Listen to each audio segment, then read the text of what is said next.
Good morning, agyan tanig usab ning ulas flyover be.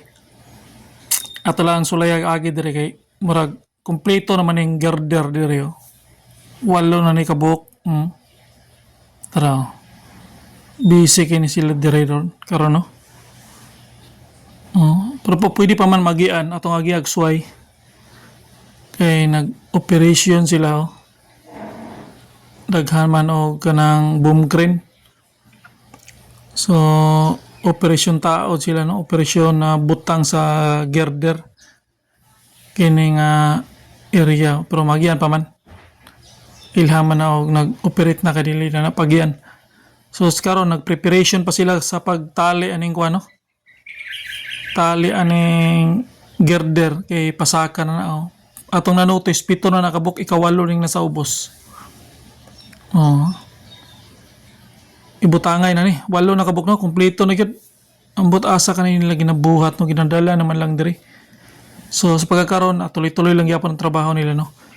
So diretso lang ta, padulong ta og kalinan.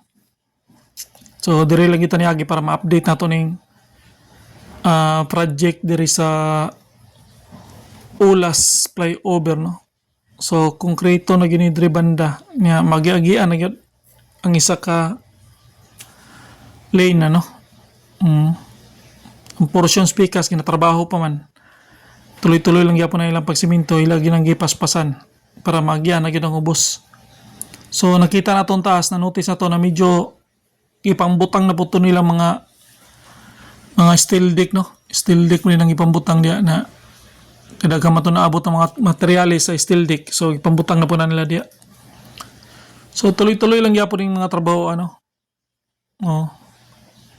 So medyo malabo man hugaw kung sa amin da. So diya sa taas murag ready na po kay na sa ilang pagbuhos. Mo man ilang gipaspasan karon kanang kaduhang span kay kanang first span. Humana man ang ilang buhos og simento. So kanala po ikaduha. So by portion no, by span ang buhusan nila. Ya, murag hapon-hapon na ilang buhos para dili kayo init. Kay saka ka dya kutong tutok. Hagti kayo niya ila po na timing na dili po maulan.